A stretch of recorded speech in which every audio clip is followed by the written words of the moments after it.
Take care. Okay. We're going to jump back to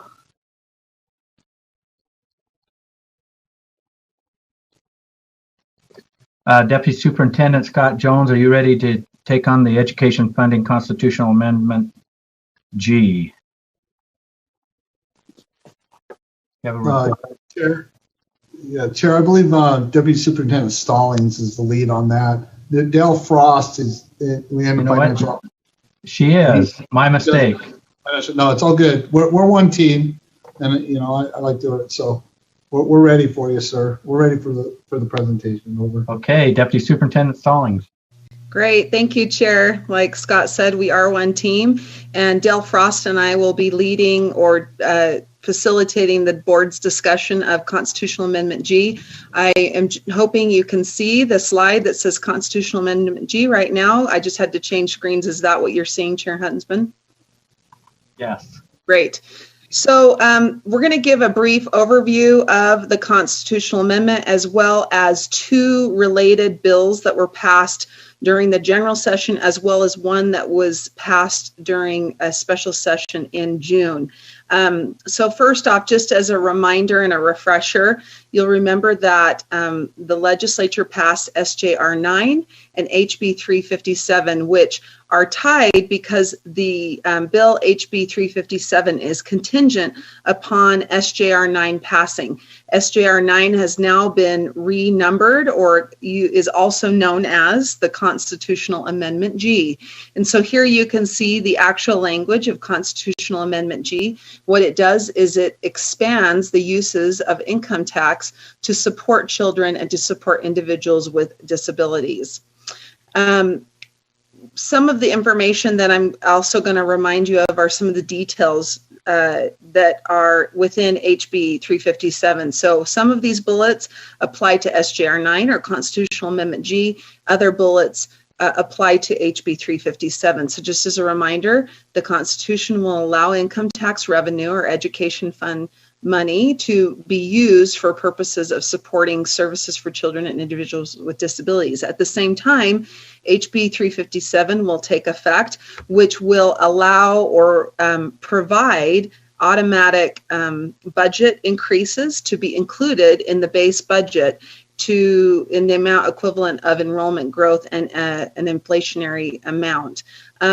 Also, the bill provides for funding to go straight from the tax commission into the Uniform School Fund, which is a constitutionally protected fund within the education fund, and also provides for a new stabilization account where the funding will be obtained or held, especially in those years where we have higher than normal income tax collections. In those higher years, money will be stashed away for years when we have downturns. So just as a reminder, part of the question you might be having is why? Why would the legislature or the board support SJR 9 and HB 357? Well, increasingly we know that things that impact children, and especially children with disabilities outside of the school, oftentimes come into the school. And so there's an increased need and awareness now of focusing on supporting student physical and mental health and how much that impacts academic success. And so the other reason why you might support or be interested in these proposals is the bill that, again, would pass only if the constitutional amendment passes, is that it would provide a permanent or more stable form of funding for the lean years when we have an economic downturn. And it provides that constitutionally protected account, the Uniform School Fund, where the funds can only be used for education. And then last is how I've pretty much described many of this, but number one, it would amend the Constitution to allow that. But second, you would see an automatic amount of funding equal to enrollment growth and inflation that would be deposited or would be appropriated in the base budget. As you know, historically, the base budget was simply what was or has always been what was funded last year. And then any increases, including enrollment growth or any increases at WPU, came at the end of the session. This last session, the 2020 session, the legislature did for the first time include enrollment growth in the base budget. If the constitutional amendment passes, they would include not only enrollment growth, but the automatic inflationary amount. Then after the general session, HB 5011 was also passed during a special session in June. And this bill, some people are calling it an IOU, to state that in addition to the enrollment growth and the inflationary increase, as funds are available, that the legislature would also automatically appropriate up to $140 million of increased funding on top of the enrollment growth and inflation. The $140 million represents approximately 6% on the WPU. And the bill does not prevent the legislature from appropriating more than that $140 million. This bill, HB 5011, is also contingent on the passage of SJR 9 or Constitutional Amendment G.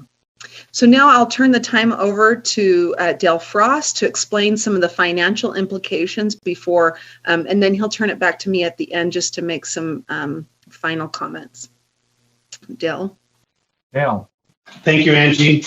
Thank you, Chair Huntsman, Vice Chair Cummins, members of the board. It's a pleasure to talk to you today. So when I was asked to do a financial analysis of Constitutional Amendment G, this was a difficult task. One of my many jobs is to manage the fiscal note process for the board. So that's every time a bill is introduced, the board is required to estimate what the direct impacts of that bill on both the board and LEAs would be. But as you know, this is not a direct fiscal impact. This depends on legislative action on how they want to use this new authority if this constitutional amendment passes.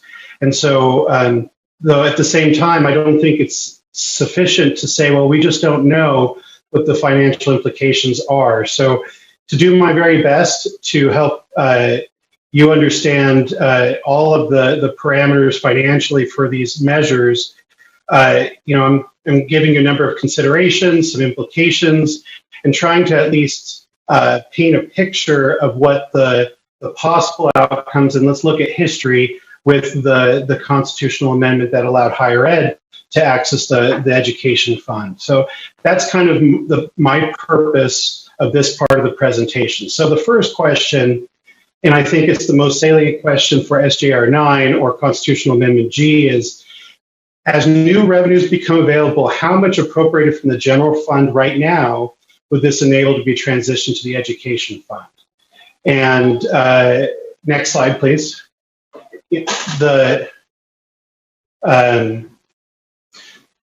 That's a difficult, can you go back one? Yes, that's a difficult question to answer, again, because it depends on legislative interpretation of what is spending to support children and spending to support those with disabilities. What does that really mean?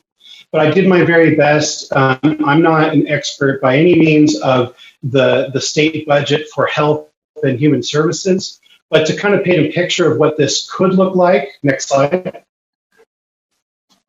I went through specifically the departments of health and human services where most of this general fund spending would be, and identified line items that seem very likely to be impacted by this. Now, I want to make a very important note that this general fund spending for these line items, I'm sure not all of that would fall under the new category.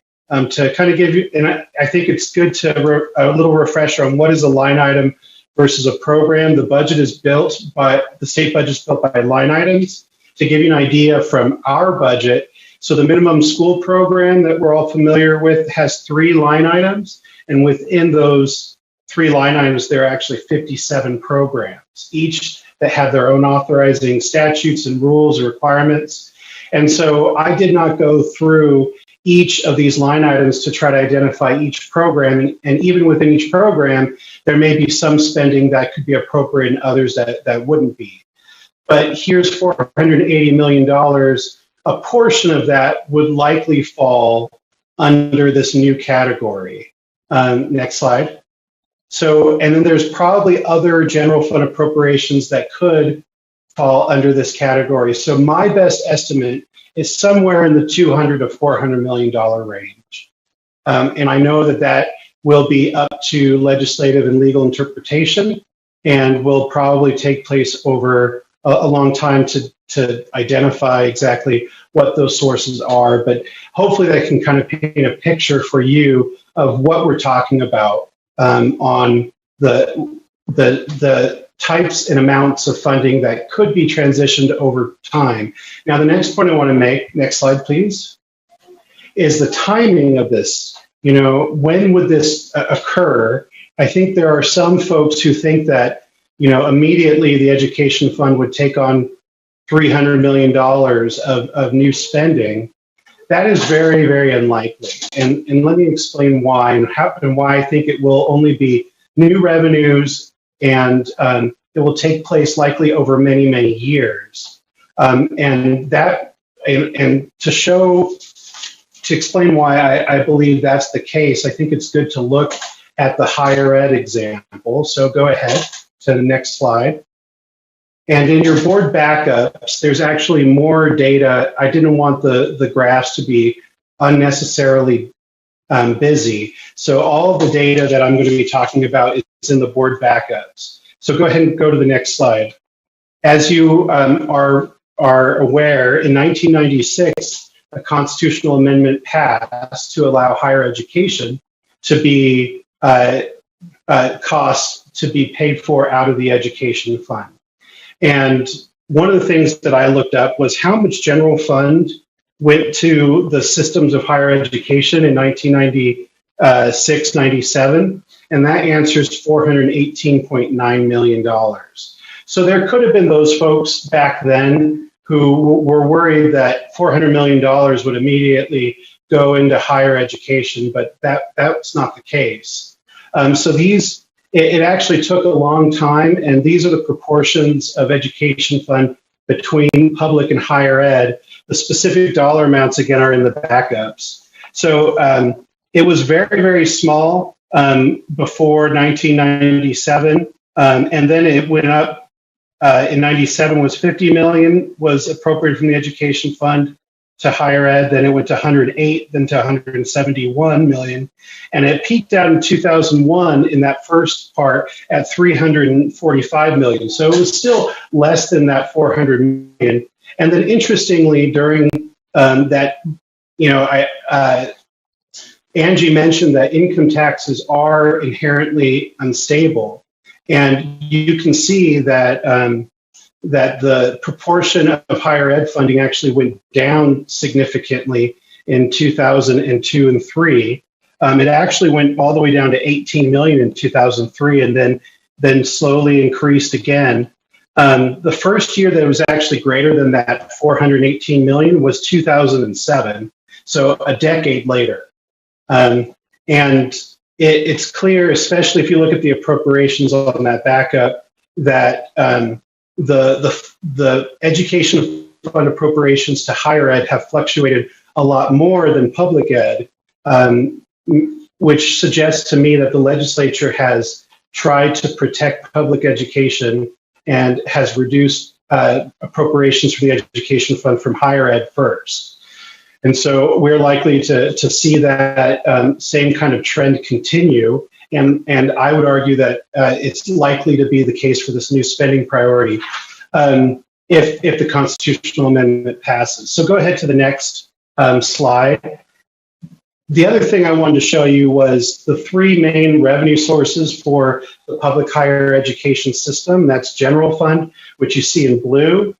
In orange is education fund, the ongoing amounts, and green, these are dedicated credits, which are primarily tuition revenues from students. And you can see that there was a slight decline in the general fund amount from 2011 to 2021. and it was from, let's see, it was just under 500 million in 2011, and it was 421 million in 2021. And then, so Chair, question, I can see that, do you want to answer questions as I go through or at the end?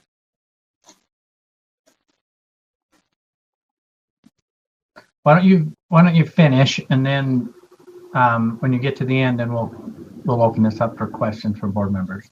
Okay. Can you go to the next slide? This shows you the proportion of those three main funding sources over the last decade. Oh, wow. Is it, okay, now it's showing up right. So dedicated credits, even though that funding source went up, remained fairly stable, about 45%. And the general fund went down and was replaced by education fund. But these, again, I think that trend will reverse if budget difficulties continue, just like in 2008-9 and 2001 and 2. And so, again, I think the take-home message from higher ed is that, yes, there is a funding amount that would be reallocated as new funding becomes available, but it will take a long time and it'll be a slow process, and it doesn't necessarily mean that money will be immediately taken from public education spending. So let me finish up on the fiscal impacts of the other two bills, and then Angie can finish the slides, and then we'd be happy to answer any questions that you may have. So go ahead to the next slide. So as you remember, House Bill 357 goes into effect only if Constitutional Amendment G passes. Again, it protects $3.4 billion by moving the minimum school program spending into the Uniform School Fund, which is protected it cannot be spent for purposes other than public ed. Go ahead, next slide.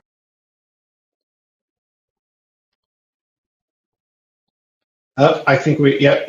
And so then I wanted to show you numbers to what the enrollment growth and inflation factor could mean. So the LFA fiscal note for this bill estimates $99.6 million ongoing per year, which basically means that if House Bill 357 passes, and I think that's a fair estimate, that about $100 million additional each year would be required to be allocated to public education. So it's a protected funding increase. So let's take a hypothetical example. Let's say enrollment growth for the year estimated was going to cost $50 million, and the inflation factor was 1.5%. Then in the base budget, the WPU value would automatically be increased to add $51 million in new spending. But it doesn't prevent additional increases above that. And the legislature, instead of debating a 4% or a 6% increase, it would be the net of that. Let's say for this example that the legislature decided to increase the WPU by 4%, that'd be about $135 million. Then in the final budget, the increase would be $84 million, or a 2.5% increase. So we could essentially take to the bank part of that WPU value increase before the budget negotiations even begin. Next slide. Additionally, there's some important protections for school districts during bad budget years. In 357, it creates a stabilization account to pay for growth and inflation during those bad years, and then it enables school districts to utilize capital local levies for operating costs in those bad budget years. And then quickly going on to House Bill 5011, this bill is an additional guarantee above and beyond growth and inflation, and it requires that 10% of new revenues to the education reform school funds up to that $140.5 million would go to increase the WPU value. And once that $140.5 million is reached, then those increases to the WPU are rolled into the base budget.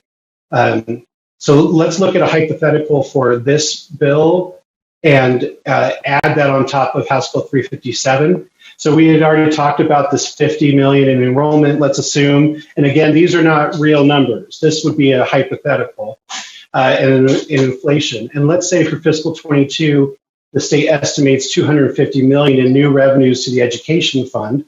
What this would require would be that at least 25 million more than that 51 million be appropriated to increase the WPU value. And let's say that the legislature decides to go with the 4% increase just as before, that final budget, instead of 85 or so, 84 million increase, it would be a 59 million. So dollar increase. So basically it takes additional new funding and puts it into the guaranteed category. And just like House Bill 357, House Bill 5011 would only go into effect if that if the constitutional amendment passes. So overall, kind of the big picture, the constitutional amendment does allow for what I think will be somewhere in the $200–400 million range of general fund spending to transition slowly over to the education fund. But that will take time, and it will be up to the legislature to decide how to make those funding decisions. But immediately, if that passes, there would be guaranteed growth inflation in that 10% factor, as well as increased stability to the education funding system. So hopefully that gives you kind of a picture of the financial implications of the constitutional amendment. Angie? Thank you, and I apologize for the glitching. I'm only pushing my key once, and it's doing a little glitching. So just as a reminder, last year, prior to the 2020 general session, the board adopted 4 principles, and you can see them there on the screen before you. The 4 basic principles were maintaining stability and funding for education, increasing strategic investment in education, accounting for variation in school districts' ability to raise local revenue, and maintaining some sort of a constitutional guarantee. During the legislative session, I'm trying to, you'll remember that, there we go, that the board did have a previous position of support for both SJR 9 and HB 357. The board never took a position on HB 5011. And then the last thing I just wanted to make you aware of is that there is a statutory limit on the advocacy for or against SJR 9. So Utah code requires or prohibits a public entity from making an expenditure using public funds for political purposes, including to influence a ballot proposition or to influence a proposed initiative or referendum. And we're also prohibited from publishing on our website an argument for or against Constitutional Amendment G. So that is the end of our presentation. And as Dale said, we are happy to answer any questions.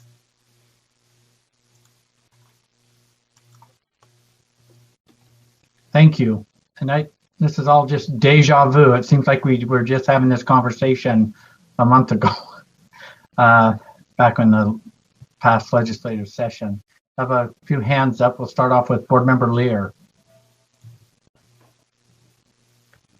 Thank you for that reminder discussion, and thank you for your work on this.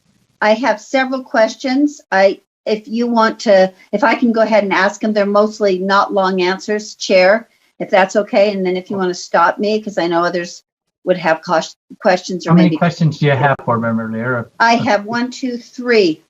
Okay, let's go. First question.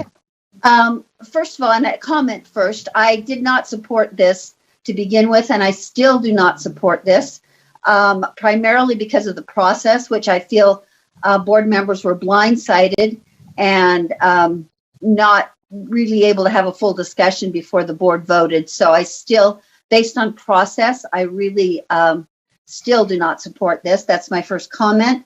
I have a question for Angie. You quickly put the ballot language on the screen. I can't remember if it's for it. I thought you said it's for students with disabilities, but my recollection is it's for all individuals with disabilities, which is true. apologize. It's for children, to support children and to support individuals with disabilities. And I apologize, I may have kind of conflated the two, but you're correct. It's both. All children and then all individuals with disabilities, regardless. Right, regardless of their age or situation.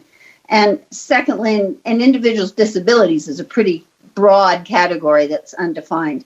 Second question, it's interesting in what I've heard, and this is this true to your knowledge kind of a question, that many advocacy groups for individuals with disabilities are staying neutral on this. Is that what you've heard? Do you know any that are supporting this amendment?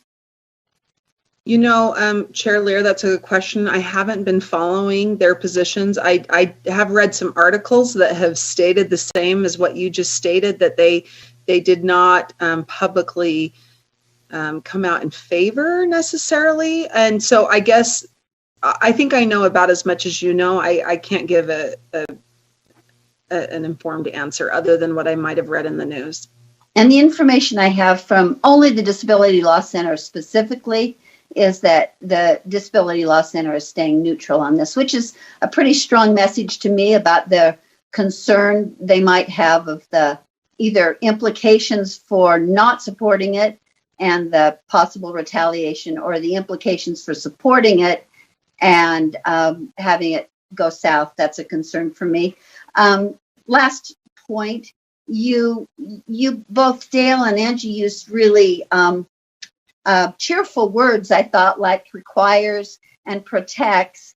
But as a realistic matter, these statutory requirements can be changed by future legislators and legislatures as soon as next year. We saw a change immediately in, I think it was May, June, where our 6% increase to the WPU became a 1.9% increase to the WPU. And is it not true that there is no guarantee that these are only statutory provisions that any future legislature can change? You're correct, Board Member Lear. They are statutory provisions that a future bill or a future legislature could amend. Thank you. And then the last comment I have, that's not a question really, but it is interesting to me, and I thought Dale Frost did an excellent job of projecting and providing us information. But I think it's interesting that there is such a hue and cry, or was such a hue and cry, about the mistake that public education made in sharing our revenue with higher ed in the mid-1990s. And yet now Dale's saying that really this happened very slowly, and it wasn't really, and it would happen really slowly, probably as the revenue is now shared with individuals with disabilities. So I find it really interesting that we're loudly proclaiming how many in the education community, how wrong we were in the mid-90s, but this is going to be a slow process and it really won't hurt us much.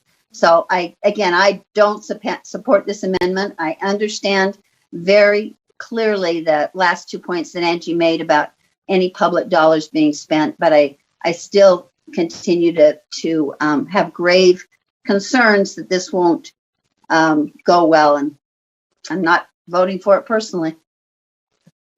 Thank you for your honesty. Okay. Thank you, Board Member Lear. Board Member Davis. Thank you. A couple of questions. I just want to remind myself, would a 1% increase in the WPU, I thought someone said at one point, was $30 or $39 million. That's one question I'm hoping someone can clarify. And then another question is the two. Let's do one at a time. So okay. First question. Chair, can I answer that question? Yes. Member Davis, you are correct. It's about $33 to $34 million. And the $140.5 million that Angie quoted is actually to get to that 6%, which is more around 190, 195 million. It would be the net of what we think that inflation factor would cost. So if you add $40 or $50 million to the $140 million is how you get to the 6%, if that helps. Does that include the growth amount also? So the 6% and funding enrollment growth are separate and distinct things. Okay. So it just includes inflation, the inflation. Correct. 357 just requires an inflation factor, and then 5011 would additionally require that at least 10% of new revenues to the education fund be allocated to the WPU value up into that 140 million.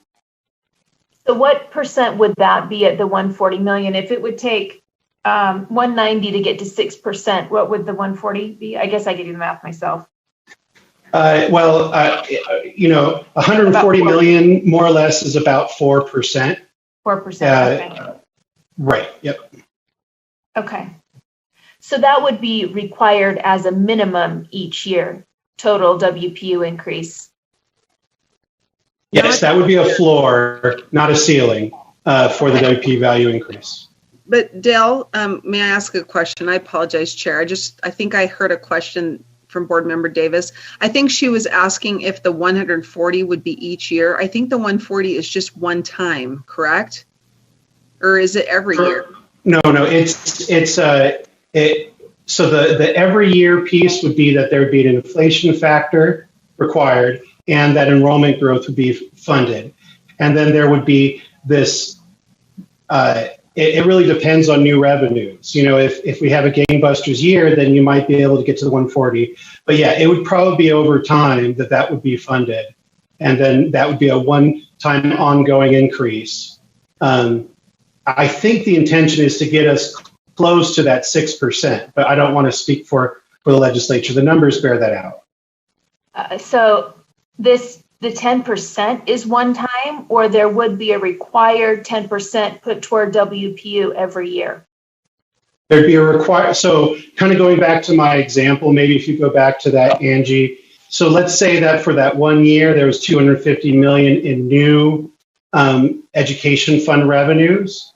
That 10% is 25 million, which would be that 1 year increase. And then the following year, let's say there's a $100 million new, then it would require at least $10 million increase. That would go towards, you would put that towards the 140 million until you reach that amount. And then the legislature can allocate more towards that if they want to get there more quickly, if that makes sense. It's just a floor of a requirement that at least 10% of new revenues be allocated for that purpose until that cap is reached, or that amount is reached. Yes, that's helpful. Thank you. I'm glad they added at least a WPU conversation piece in there, in addition to growth and inflation.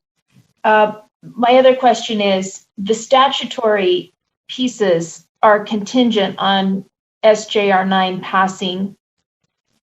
Is SJR 9 contingent upon any type of upholding of these other two pieces of legislation that we are talking about, and have the sponsors considered, or would they be willing to write anything of that nature into the constitutional language, that these would be certainly upheld constitutionally?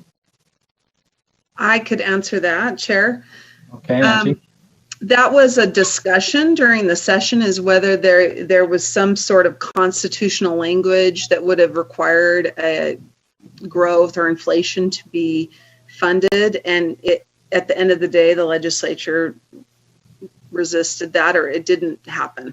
So at this point, what Constitutional Amendment G is what it's going to be. There's no way of amending it at this point. Amendments to the Constitution take a while to even get on a ballot, and they have to be voted on by 50% or more of the voting public. So the legislature cannot unilaterally amend the Constitution at this point or later unless they go through that same process of having the constitutional resolution passed by the legislature, and then it would get on a ballot. I hope that helps.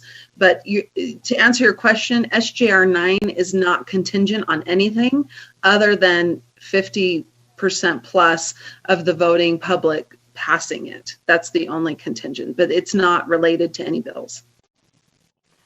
So, okay. So that's written in stone, and then the pieces in the statutes could be changed at any time, sounds like. And then my final question was, in the line items, and forgive my ignorance here, do those line items comprise pieces of Medicaid, Dale, or was Medicaid not written into the potential expenditures that would come out of the education fund? Chair, may I answer that question? You bet, Dale. Great question. So CHIP has a large, so that's the Children's Health Insurance Program. The answer to you is the spending that I'm showing you there is just state general fund spending. So any federal spending, including Medicaid dollars, are not part of that table shown here. So, but these do have programs that are related to Medicaid and have Medicaid related pieces, if that makes sense. Can I follow up, Chair? My last. Yes, please. So really, what does that look like financially with our state passing the requirements to increase state Medicaid expenditures? How do we know what that looks like, big picture, potentially? Because all of those could potentially come out of the education fund. Is there a way to get those numbers? Chair, may I ask a clarifying question? Member Davis, are you referring to like maintenance of effort requirements from the state and those sort of things? You know, that the state maintains certain levels of state support for some of these Medicaid programs? Well, yes, I'm just wondering how much of a potentiality does this chart that we're seeing on our screen right now, what percentage of the potential that really could come out of education dollars for these other areas? What's represented by this chart that we're looking at? How much more potentially could come out? One of the more difficult parts of this task was to try to answer, well, what spending relates to this new constitutional amendment? And it's really difficult to know. And so the best thing that I could do was identify certain line items that seem like that good portions of them could be in that new bucket. And that's why I gave a fairly large range of the 200 to 400 million. I'm sure not all of this 480 million could transition over, because there are programs here that are for adults who do not have a disability. And there are, a whole host of programs within these line items. And so to try to answer the question, just kind of similar to, the experience of 1996, how much, well, there was 418 or $19 million that was allocated to higher ed from the general fund that year. And so it's probably somewhere in the $200 to $400 million range. And I don't know if this impacts Medicaid directly, because it would just be a change of the funding source from general fund to income taxes. So I don't know if that really answers your question, but I hope it gets to it.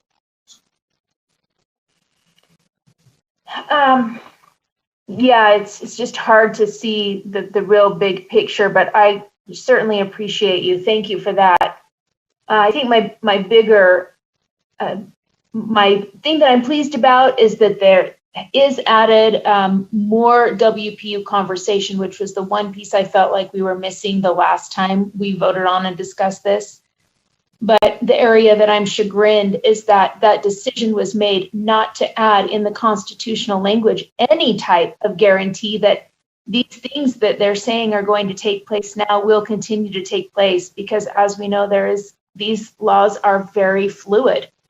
The Constitution tends to be less so. So I guess that's a pro and a con to consider. Thank you. Okay, and one thing that wasn't in our presentation that I haven't heard, and I'm not saying, I know how I voted in the past, but the one thing that's part of, it's in context here, is that what we're talking about, what the legislature can and can't do in the education world, they can and they have adjusted the state income tax, which funds us. They control that throttle. They can raise it and they can lower it, which is still something the legislature can do. So at their whim of what we already have, what we view as a nice minky blanket of, oh, don't touch my money, and it's all earmarked for something. They do control that throttle of what that tax is going to be, and that risk of them adjusting and changing that was part of our previous discussions. Board Member Cannon. Thank you, Chair. I have in front of me the language of the constitutional amendment, which asks whether to change Utah's constitution to expand the use of income and intangible property taxes to include supporting children and supporting people with a disability. Now, to me, that language is problematic because nowhere does it tell people that this will affect education in a big way.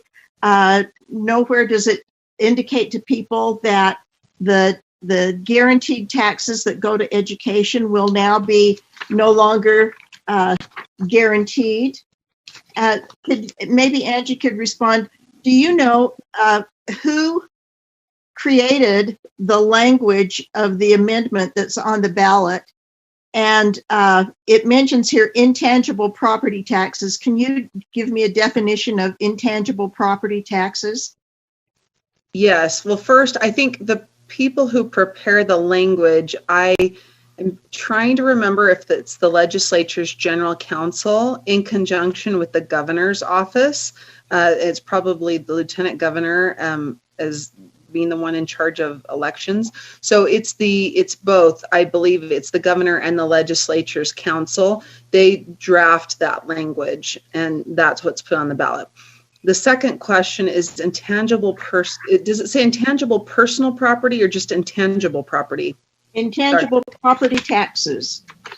And I'm trying to go back to my days. Many of you may not know, but before I worked for the legislature doing education, I was the property tax attorney for the legislature, and I'm trying to remember what intangible property is. I'd have to look at that, and I apologize. I can't remember if that's personal property, like when you own a laptop, something that's not real property. That's my guess. Real property would be land. Intangible property, I believe, and Dale, you may know, or someone else like Scott Jones might know, might be like your personal property, your possessions or business's possessions. And so I need to look at the Constitution. It might be that the Constitution currently provides not only income tax funds, but certain property tax funds to be dedicated to education. So, it's right there. It's intangible property. So I can look that up. If there are other questions, I can look that up very quickly and find out for you, board member. Would you please? Thank you. I do have another, maybe it's just more of a comment. I was very interested seeing the information about what we would be taking on to fund not only students, but people with disabilities through education. And I feel a bit uncomfortable about that, having been around education for a long time and knowing that in 1975, when the federal government passed IDEA, they passed it with a promise that it would they would fully fund education for students with disabilities. And it's now 2020, and they have never been able to fully fund students with disabilities. And hence, this has been an unfunded mandate that has rested on all of our school districts to step up and fully fund children with disabilities. And the numbers and the dollars that are required to do that are absolutely huge. And yet the amendment is phrased so that if you have a good heart and you want to support people with a disability and children with disabilities, well, why wouldn't you vote for that? So I think that's a little disingenuous, the way that it is put to us in the amendment.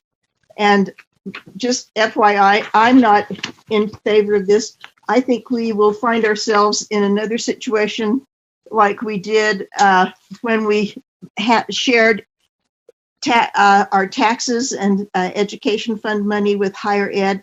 And it seems to me like it could well be a disaster for funding education. Thanks. Scott Hansen.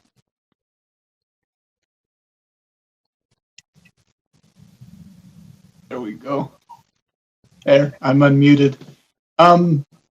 This amendment has been interesting to me. I think I share Janet's concerns about the wording that's actually been presented. It's much different than what I thought would come out after we talked about this earlier in the year. Also, I think that we've had the benefit now in the last 6 months of seeing what does happen in a down year with the legislature. We had a 6% WPU, and it's down to less than 2% now in a down year. So I think that we can see what the effects might be there. And I'm in the same boat. Right now, I'm not seeing a good reason to support this. And maybe after things get sorted out and we stabilize after COVID, there'd be another chance to talk about tax reform and look at it more holistically. But to do this piece in a vacuum, based on what's happened in the last 6 months, I'm having some real second thoughts about that. Okay. Cindy, is your hand still raised, or? Yes, a question, but from what Angie said earlier about us not being able to necessarily put anything about this on our website, put pros and cons, put anything. Why is this an action item? Why are we taking a position on this? If I might answer that, if two or more board members, and there was 2 board members, wanted this as an actionable item, I wanted it to be an information item to remind the board of our journey pre-COVID from our legislative session because this is coming up, and just a reminder of where we were in the past, the motion that we made, and other entities, UEA, USBA, JLC, all of them that were in favor of this in the past. And it was like, okay, well, let's bring this forward and inform the board what's coming up on our amendment. And 2 board members asked to have this changed to actionable. And so I'm not sure if there's going to be some action today, but according to our bylaws, I could have put that off into a committee or anything like that, but that would have not been appropriate. So that's why it is actionable today. Right now, the board has chose to support the SJR 9 and House Bill 357, and that's kind of where we're at. So I'm not sure if a motion is going to come, but that's why it's on here.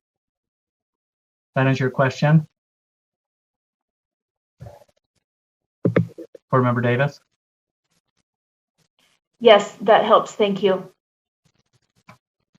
So Board Member, Board Member Hanson, your hand still raised?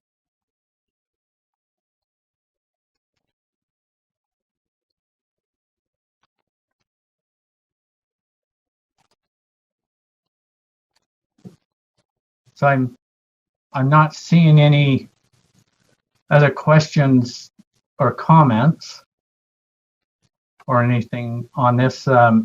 Angie or Dale, do you have anything more to add into your presentation? No, Chair. I'm done. Dale, I believe, are you the same? I did have one point I wanted to make that follows Chair Huntsman, the point that you made. We don't know what the counterfactual of the higher ed experience would be. And so to say, and so we, just as Chair Huntsman said, that the legislature continues to control and will continue to control revenue sources, including the level of income taxation and those sort of things. And so it is important, you know, who knows what would have happened had the 1996 constitutional amendment not happened.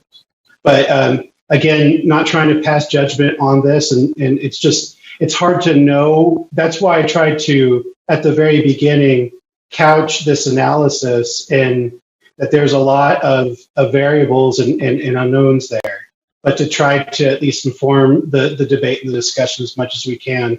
I think it's important to see all those sides. Yeah. Chair? Okay, Board Member Davis. Oh, sorry, Angie, go ahead.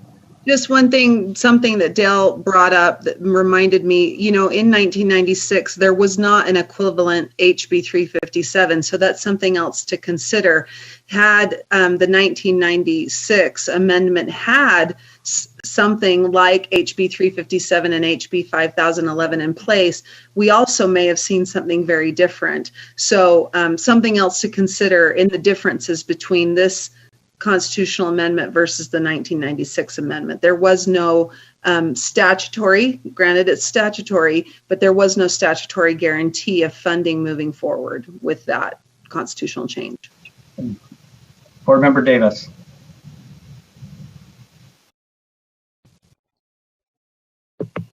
Thank you. So if I understand the status quo, the will of the board was to support SJR 9 early on and HB 357, but we have not made a motion in support or not of HB 5011. Is that correct? And is that what the people who were asking for this to be on the agenda item were seeking today?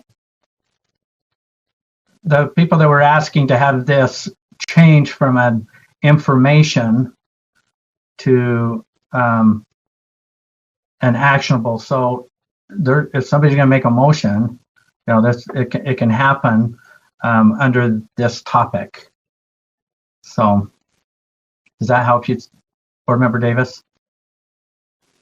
It wasn't designed to be of a support or not a support on HB 5011.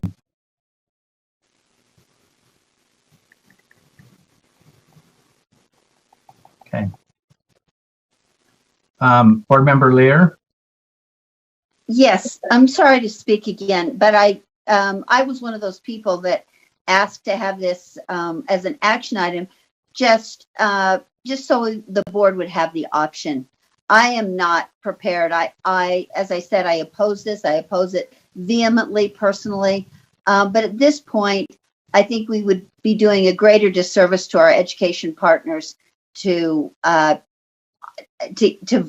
on this or to take a different position. I think we can individually do what our consciences tell us and not be inconsistent with our responsibilities or previous votes. But I wanted to have, I'm glad we had the option on the agenda, but as one of those people, I'll be really upfront. I'm not prepared to make a motion now. I'll just do what I need to do as an individual citizen voter, etc.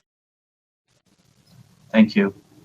Well, we have process and we do our very best to follow it, and that's why that was on there. I'm not seeing any other hands on this, so I appreciate your your comments and the updates and the work,